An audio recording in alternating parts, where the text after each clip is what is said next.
Hi hello welcome to Neelamma vlogs. మేము ఊరు వచ్చామంటే రకరకాల వెరైటీస్ చేసుకుంటూ ఉంటాము. పిజ్జా కూడా చేసుకుని రోజులు ఉన్నాయి వితౌట్ ఓవెన్.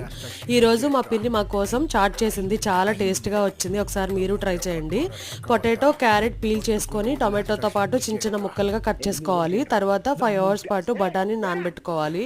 ఒక కుక్కర్ తీసుకొని మొత్తం వెజ్జెస్ అండ్ బఠానీ కుక్కర్లో వేసి తగినంత వాటర్ పోసి 10 విజిల్స్ రానివ్వాలి. తర్వాత ఆనియన్స్ అండ్ కొత్తిమీర కట్ చేసి పక్కన పెట్టుకోవాలి. కుక్కర్ విజిల్స్ అయిపోయాక ఇలా స్మాష్ చేసుకోవాలి, మరీ మెత్తగా చేయకూడదు. తర్వాత చాట్ మసాలా, గరం మసాలా పౌడర్, ధనియాల పౌడర్, కొంచెం కారం, తగినంత వాటర్ వేసుకోవాలి.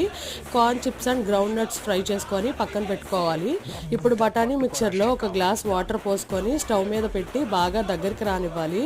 అది దగ్గరికి వచ్చాక దాన్ని ఒక బౌల్లో తీసుకొని దానిలో అప్పటికప్పుడు ఆనియన్స్ అండ్ కొత్తిమీర, fried corns and ground nuts వేసుకొని తింటే బైట్ చాట్ కూడా దాని పక్కన సరిపోదు. Subscribe for more.